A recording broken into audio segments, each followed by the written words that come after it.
So, hello, fellow Earthlings. This is Earthling 6455463728. And the Georgetown professor that was recently fired for her comments with respect to black students, I wanted to give my 2 cents with respect to that. And as usual, I am Earthling, yada yada yada. I have traveled a bit. I've gotten a couple of degrees. Was I the first in my family? I don't know. As well as I was in the reserves, the Army Reserves, for a bit. And I can swim. Not like Phelps, but I can swim. Anyway, that's it for me. So apparently there was a law professor at Georgetown University in the United States, and there is a video with her talking to another professor over the internet, and she made some comments with respect to black students. They weren't explicitly one way or the other, at least to me, and I feel like I might be the only person who feels that it wasn't like a blatantly racist thing. This is like a video that's on Twitter, and as you scroll down, you see, oh, this is racist, this is racist. And I'm like, maybe I'm the person who just doesn't understand exactly how racist it was. Basically, to my understanding, she was saying that every year she has this angst. Now, I probably need to look up what angst means, but I would imagine it means trepidation, this fear, this wishing that things were not like this, where she says that there are some black students that do well in her class, but the lower ones, which I mean the ones that get a lower grade, there tend to be some black students. She didn't say mostly black students. She didn't say overwhelmingly. She didn't say, beyond their representation in the population kind of thing. So, but then she did say, come on, I think to myself, something like that. I think to myself, come on, really? And I just did not sense that there was this, well, what are you going to do kind of attitude. That's what you expect from them. They're really not prepared coming into the school to really be able to keep up. That would have been blatant. That would have been awful. The other professor's response was that, well, and then, what his angst is that he's not sure if it is in their perceptions or his own perceptions or his bias as to seeing that. So I guess that's a kind of a tacit agreement that yes, African Americans end up in the predominantly or significantly so in the people who perform lowest in the class. But she did say that there are some who do very well.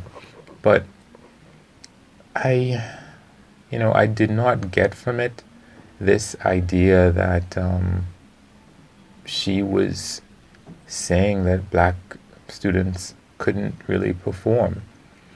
The most that I can say that I got from it was the bit where she says, come on, which is kind of like, hey, you really should be able to do a lot better than this. That's what I seem to get from it. But for me, it's kind of like, okay, I guess and there's no real way that she specifically probably goes out of her way to find out what the out-of-class experiences, life experiences of the majority of her students are. so she probably wouldn't know. But to me, even if you have a bunch of black students who are, let's say they are predominantly underperforming, let's say that's explicitly the case where black students do not do well overwhelmingly. There are some good ones, but overwhelmingly they do not do well during for this law degree.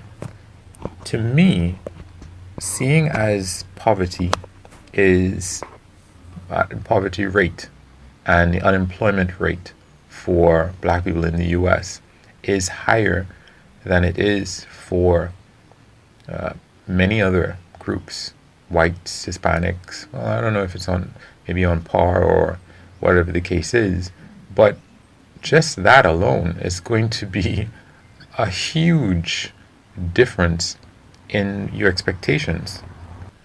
Yeah, that should lead to a huge difference in your expectations as to how black students and even minorities across the board are going to perform in your class.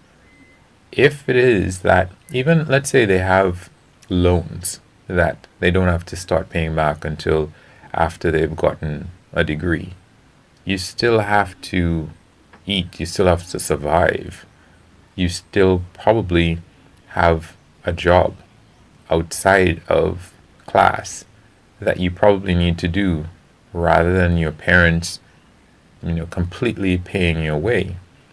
So to me, it's anybody who takes 2 seconds to rub two brain cells together, you shouldn't expect the same performance from your white students whose parents probably have, as it is mentioned, a lot more wealth with respect to real estate wealth that you can mortgage a house or something, as opposed to a black student who may live in an area where the property values are much lower and cannot get that mortgage on their house in order to be able to get by day to day. They have to have a job. They don't have enough time to study necessarily. I mean, of course, it's not her job to talk to students and find out what their lives are like. But I think sometimes, and again, this is no shade thrown against her, but sometimes you can do the things that are not in your job listing that can make your life and the lives of those around you a lot easier. An example, and this is not, hopefully it's a short example, but I know with respect to, let's say you're an ISP. I have called up my ISP to say that, my internet isn't performing well. And after, to me, like 10 minutes, half an hour of talking to someone on the phone, they figure out the problem and it had nothing to do with them. And the idea is that, do I have to pay for that? No. They're just happy that I'm not going to complain and bad talk their service, even if it wasn't their direct fault. And it's the same kind of thing. If you are employed in any sphere whatsoever, if you're a salesman and your job is to sell stuff to people, right? Well, if you can talk to someone in a manner that is not directly related to your life, they think of you as a person, you think of them as a person, you get a better rapport, they might give you information that might help you making that sale, but that is not directly in your job description. And it's maybe the same thing with respect to this teacher and the black students. If she has any kind of angst, and maybe if she wants to get rid of that angst, maybe if she wants her black students to be able to perform better, maybe she could just have a brief conversation with some of them and find out what their issues are and if there's any way that she could potentially help. Now, it's not in a job description. Is that unfair? Well, life is unfair, right? It's not what people who can afford to pay for their uh, degree will tell you. That life is unfair. It's not my fault that you're poor. Well, great. It's not her fault that you are okay and that it might help other students if she talks to them.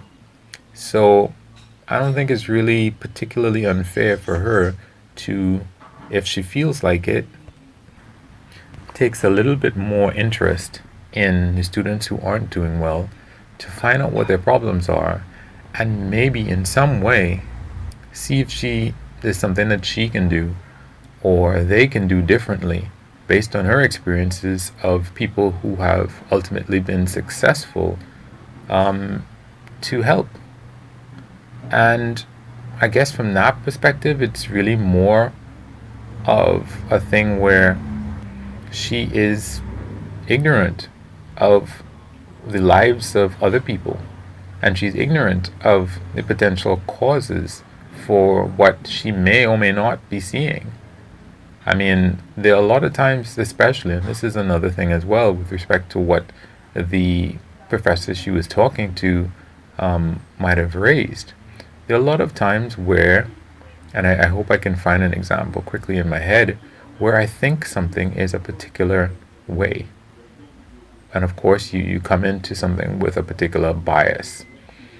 And when you really sit down and you say, you know what, I am going to count this thing that I thought was a particular way. Let me actually count the incidences of what I think is happening and see if this really is as significant as I think it is, or if it's just in my head.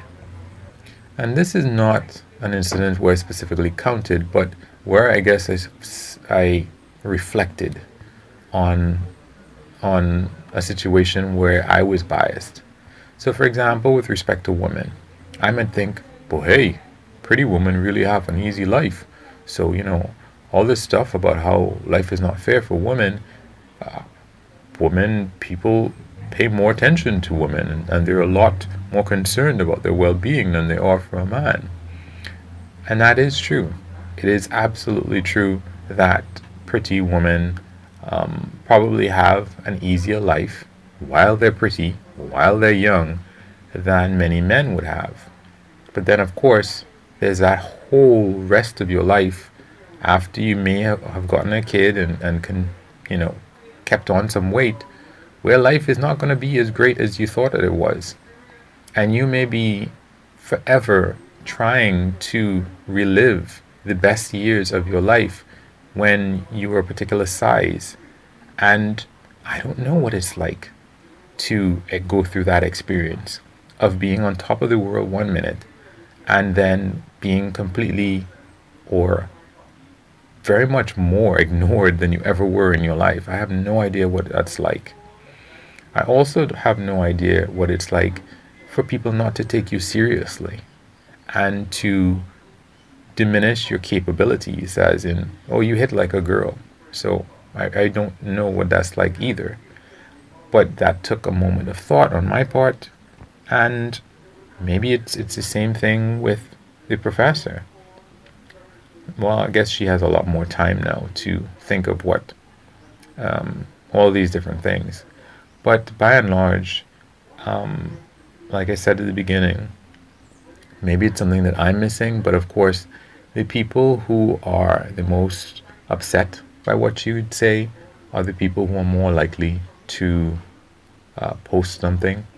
And once you get that ball rolling and there are 100 posts that are in kind of agreement, very few people are probably going to come up and say, I don't think what you did was so bad.